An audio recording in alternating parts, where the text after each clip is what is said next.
Today on Primetime Local News. With summer on the horizon, we take a look at some new summer programs and events. And after a successful inaugural season, the Lakeland women's hockey team joins the ACAC.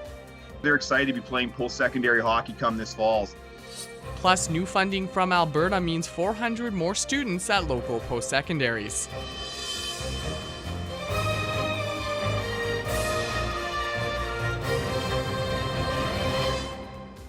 Primetime Local News, serving the Lakeland and Midwest regions.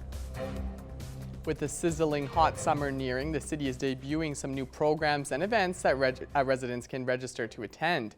Registration for summer programs opened this morning online, and as for new events, a movie night and outdoor pool bash is making its debut. Both are for all ages, with the movie night being free to attend. With other programs on the other hand, the city explains more on what you can register for now. Summer swimming lessons have opened up and they're very, very popular, so I would register for them as soon as you can. Other things we have going on is out at Weaver Heritage Park, we have some hands-on programs going on. We have some botanical illustration program. You can head over to the website below for more information on other programs and events that are taking place. A new initiative that's trying for higher education in northeastern Alberta. The Targeted Enrollment Expansion Program will be adding more seats at nearby post-secondaries, and our Shelby Clark spoke with the Minister of Advanced Education on what's all invested. We are joined here today for Primetime Local News with Demetrius Nicolaides, the Minister of Advanced Education. Thank you so much again for taking the time to speak with us. Of course, yeah, happy to be here. Now, we are here speaking on 2022 Alberta's Targeted Enrollment Expansion Program, which will add 400 new seats at Lakeland College, Keanu College, and Portage College. Now, this is definitely something that's big, that's going to be happening here soon. What exactly will this all invest in? Yeah, so at a very high level, so there's in budget 2022, there's an investment of 171 million allocated over the next 3 years. And that is being directed to create 10,000 additional spaces at our post-secondary institutions across the province. So we're just beginning to roll that out. We made an announcement yesterday in Calgary regarding how those dollars would be allocated to Calgary post-secondary institutions. We've done the same in Edmonton, but we kicked everything off with a visit to Lakeland College in Vermilion to announce what the post-secondary institutions in northeastern Alberta would be receiving. So for the region, the three post-secondary institutions in the region, Keanu College, Portage College, and Lakeland College, will see a combined total of $4 million being allocated to those three institutions to create 400 additional spaces in high demand programs. As an example, many of those dollars will go towards increasing capacity in healthcare related programming. Some healthcare aid programs in particular will be expanded. Some paramedic programs will be expanded. Some nursing programs will be expanded. And as well, other areas such as that are in high demand, including in computer science and veterinary technician programs will also be expanded. And that's, of course, to help ensure that the community has the resources that it needs in terms of workforce, but also it's important to ensure that folks in northeastern Alberta are able to get into the programs that they want to at their local community colleges. And of course, this is definitely a huge opportunity for students that's going to be coming up. And this was a key part of the Alberta at Work initiative. Can you tell us a little bit more about this as well?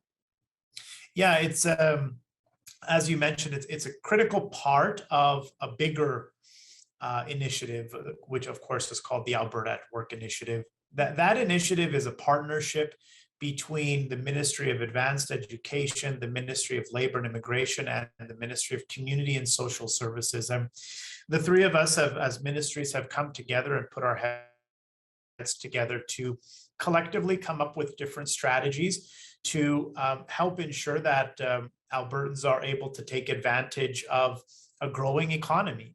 So the Ministry of Labor is putting together some initiatives and programs to help unemployed Albertans, reskill and find new educational opportunities. We're putting additional investment into targeted areas in post-secondary. So it's in total, it's approximately 600 million over 3 years. That's all designed to helping Albertans be ready for work, develop the skills that they need for their careers, and to help ensure that everybody is able to take advantage of our growing economy.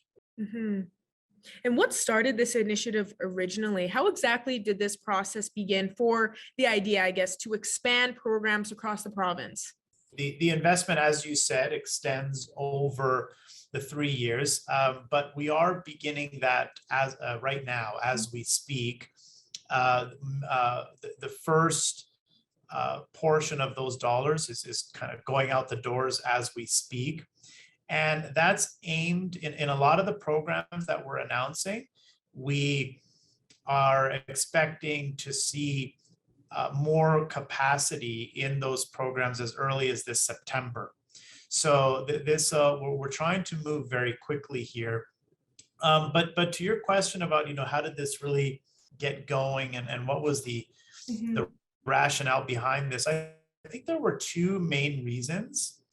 The first reason was due to a lot of feedback that the government was getting from employers and industry partners from across the province.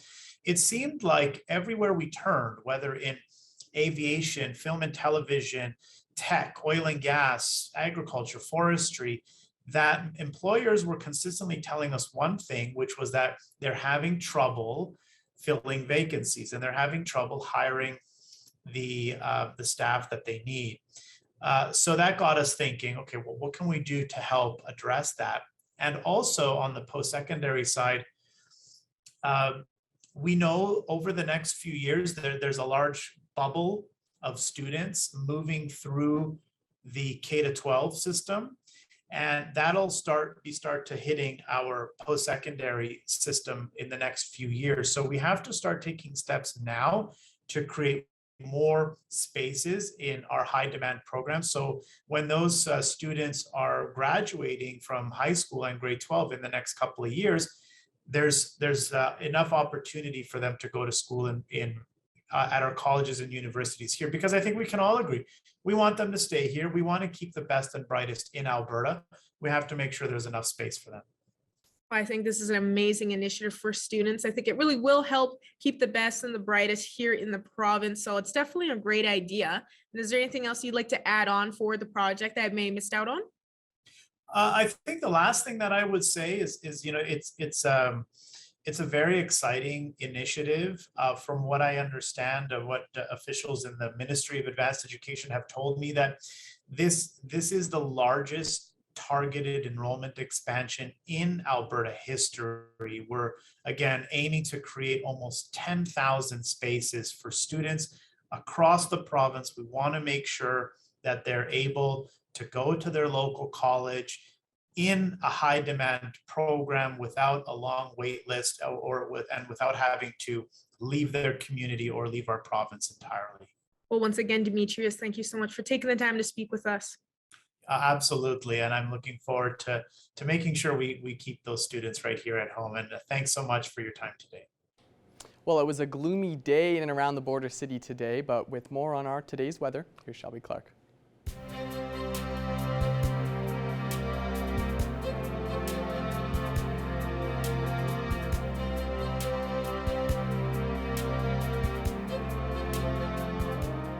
Thanks so much, Jace. Yes, we definitely saw a gloomy day today for sure. Although we did see those double digits starting off in the morning there. We were seeing around 12 degrees. It did start to cool down and we started to get a little bit more of a wind chill. And of course, we had that slight drizzle all throughout the day. So definitely wasn't feeling too beautiful outside, but hopefully everybody still enjoyed their day. And right now we are at that 8-degree point with that drizzle still continuing on, and it will be getting a little bit more cool down as we go on through the evening and throughout the night. Switching now to temperatures across the region for Alberta and Saskatchewan. On the Alberta side, we are still seeing those double digits in most spots, which is still good to see.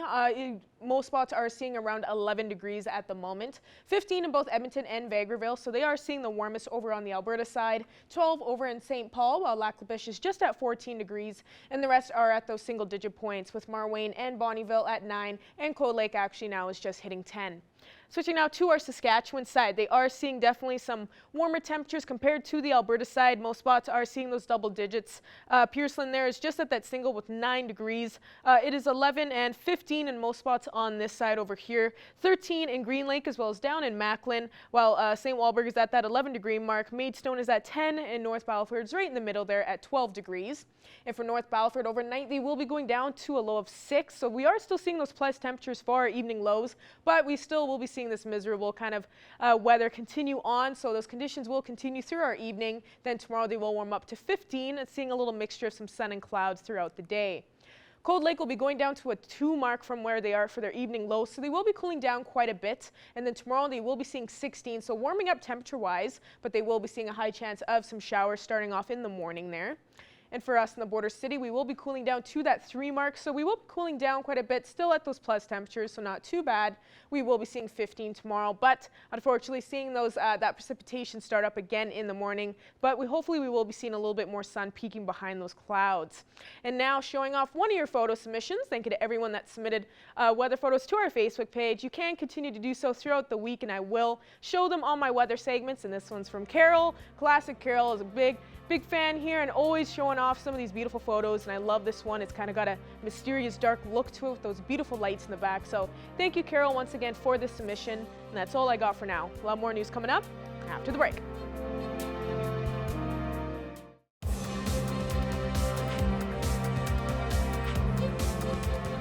After spending the 2021-22 season in the Alberta Junior Female Hockey League, the Lakeland Wrestlers women's hockey program will now compete in the Alberta College Athletic Conference. Evan Kenny has more on that. Well, plenty of news as of late to talk about when it comes to Lakeland College.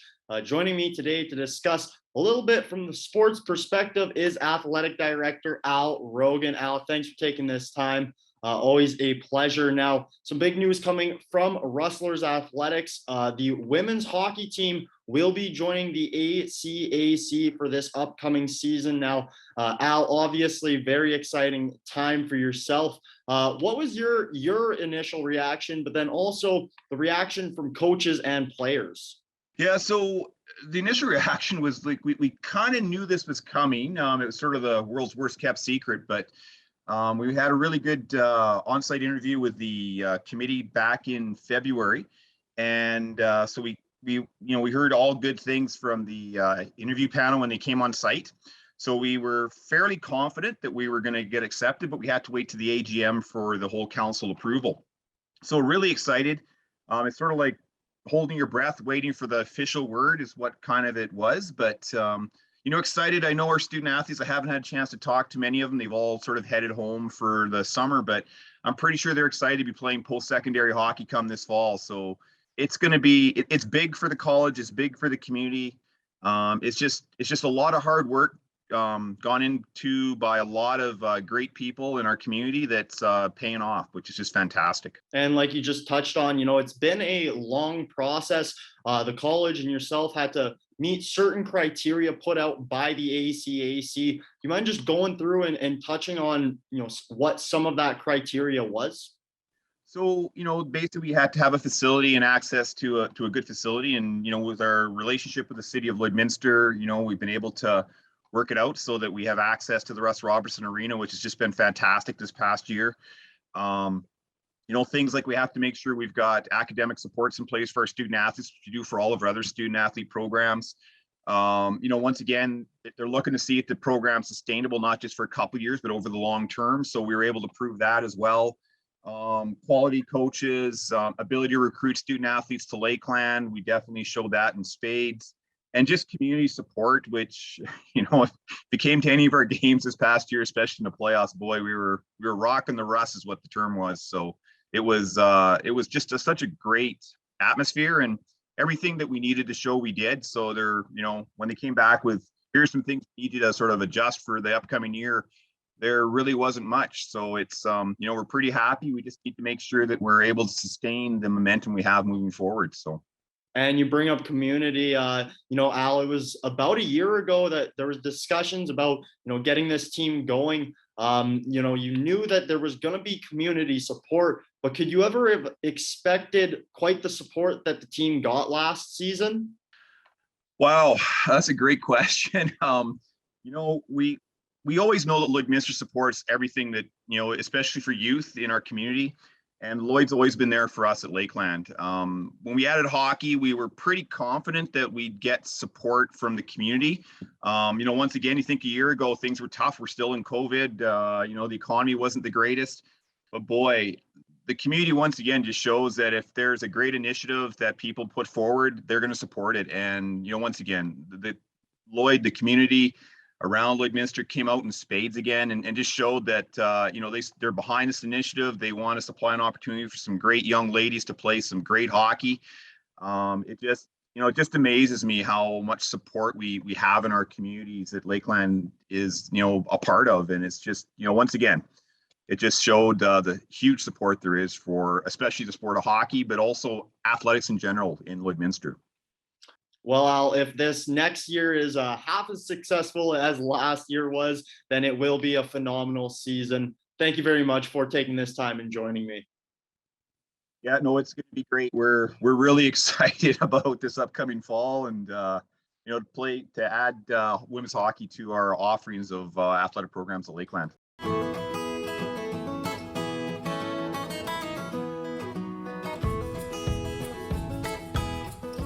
Welcome back, everybody. We're joined once again for the Pet Project with a new face. This is Nicole from the SPCA. So she's going to be introducing us to our, little furry friend for the week. So Nicole, why don't you introduce us to this little guy?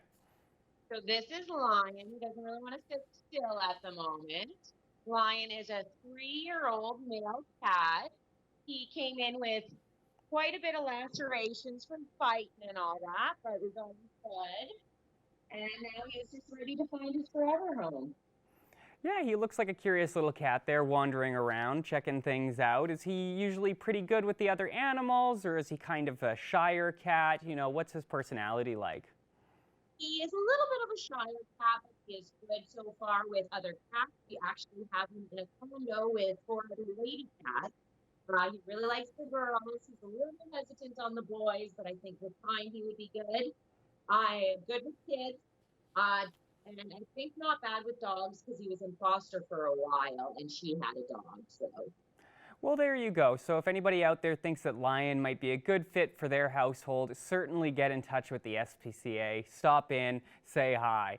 Beautiful. Well, moving on to the next topic here. You guys had a recent event and you had really great results. So let's just talk about the Pop to Adopt event that you guys just finished. You just wrapped up.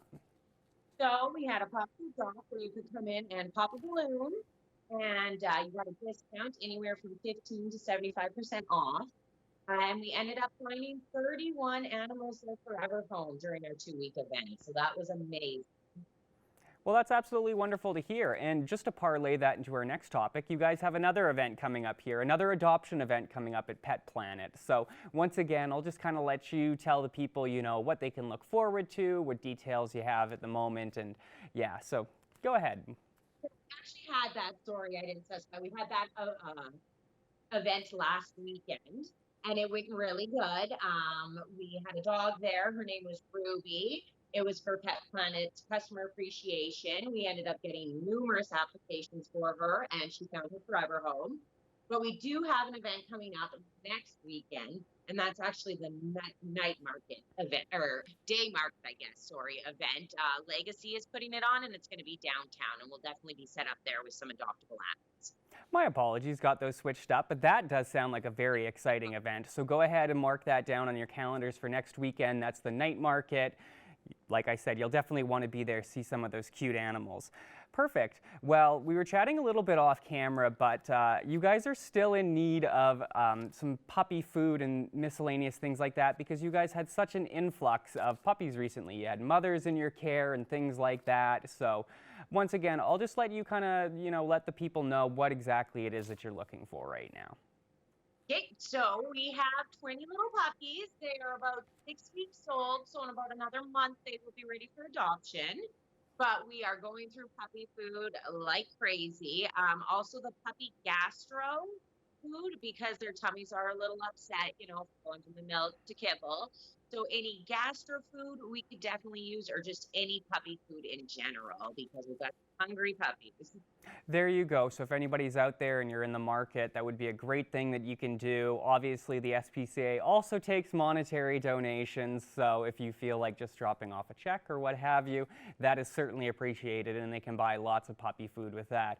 And as well, important to note, like you mentioned, Nicole, those puppies will be going up for adoption soon. So if you're in the market, it's a good idea to just kind of keep your eye out, so to speak. So definitely keep your ears open for that. But that's all the time we have for this week, unfortunately. But thank you so much for stopping by and chatting with us, Nicole. And definitely thank you to Lion for taking time out of exploring the office there to come and say hi to us. So thank you very much, and we'll speak with you again next week. Thank you. Pet Project is sponsored by the Pet Pad. For total pet care, think Pet Pad.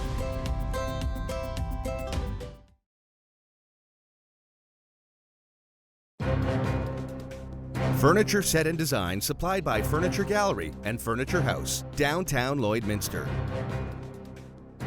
Well, this is a topic that is near and dear to my heart. I love chatting about this every year. Linda Wang is with us. Linda is organizing the Edmonton International Cat Festival. Linda, thank you so much for joining us. Thanks for having me back. Well, Linda, unfortunately, it has to be virtual again this year with pandemic. You guys really didn't have time to plan it full scale in person. But looking at the lineup, there's so many cool things, so many different sessions you can take in. Tell me about some of the things that are planned for this year. Yeah, so we are excited because a virtual event allows us to have all sorts of guests from across really North America are going to be participating. So I'm really excited. We have a guest named Steve the Talking Cat. And his parent, Christina, is actually an animal behaviorist. And so she's taught Steve to basically talk to her using language buttons. And so when he wants to go outside, he hits a button. When he wants cuddles, he hits a button. So it's amazing. So she's going to talk about their sort of journey and then kind of show you how you might start teaching your cat to talk that way. We have a really interesting topic, a lawyer and trust and estate practitioner, both cat lovers. They're going to be talking about how you can include your cat in your will.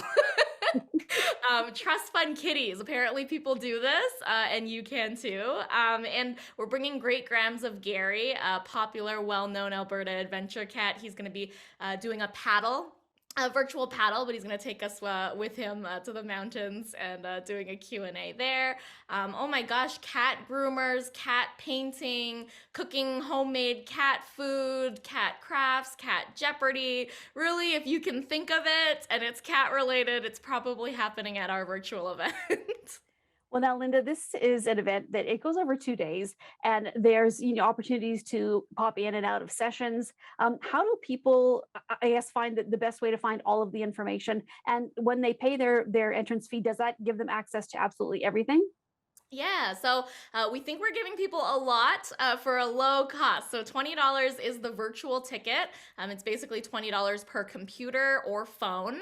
And then, yes, you get access to dozens of cat-themed sessions live, as well as replay sessions for up to 3 weeks after. Because the way we have designed it is there's a lot of things going on all at once. So you won't be able to go to every session live, but no worries. You can still watch it or binge Cat Fest after the fact as well. But you just need a computer or your phone and some internet access with that $20 ticket. And of course, the best part, Stacey, is that we're donating 100% of ticket proceeds to Community Cats Edmonton. So since 2014, this annual event, we've been able to raise over $126,000 for Edmonton area Alberta rescues, and we're really happy that we'll be able to continue supporting the work that they do with this virtual event this year. That's really incredible, Linda, the amount that has been raised. And I know that you pour your heart and soul into this, as well as a lot of the other volunteers. Why is it so important for you to keep continuing on with this? I mean, with the pandemic, you guys basically could have said, well, maybe this is time where it's going to be difficult and we don't have to go on with it. So why is it so important for you guys to continue doing this event? Yeah, I mean, I think since we started till now, I still believe that it's true, is that cat people still don't really have a place where we can all get together and party, potty, and feel very comfortable among our cat loving peers. There's still no, cat park. Certainly more people are bringing their cats out and about outside, and that should be normalized. But for the most part, cat lovers are still sort of inside their homes. And so I think the festival still fills that need to get together, whether it's virtually or in person. And also just thinking about the rescues. Like, obviously, the pandemic has affected all sorts of people, organizations, businesses, and charities. And we know that for a lot of these very small animal rescues, they're operating on next to nothing. They're putting often a lot of their own money into helping cats in need and relying on volunteers and donations. And for the Cat Fest, we are a big source of funds, donations for a lot of these smaller rescues. And we didn't want to take that away or take that out of the mix just because we're in the pandemic or it's virtual. So we're glad that we can still safely do it this way. We actually are offering some limited capacity cat yoga in person to coincide with the event. So there's a little bit of an in-person component this year. And then proceeds from that specific cat yoga event will be donated to Little Cats Lost. So yeah, we're still excited. We're going to be able to party with cat people virtually, and then hope that in 2023 we'll be back in person. Well, thank you so much for chatting with me, Linda. Again, this is an event. We actually went to it, the last one that they had before it went virtual, and it is just fantastic. And the virtual event is cool too, because you can sit on your couch and, watch cute kitties and learn all different things as well with some of these great topics. So Linda, before we go here, what are the dates of the festival and where can people purchase their tickets? Yeah, so the dates, the festival is happening on the last weekend in May, Saturday, May 28th, and Sunday, May 29th from 10 a.m. to 2 p.m. both days. And you can get your tickets and festival schedule and all that information at edmontoncatfest.com. Well, thank you so much, Linda. Good luck with this year's event, and fingers crossed, paws crossed, I guess, that we it's back and we can all see each other and join it in person next year, barring obviously anything crazy happening. So congratulations, you guys do such a great job with this. We're looking forward to this year's as well. Thanks, Stacey. And that's all the time we have for our first hour of Primetime Local News. Our second hour continues next.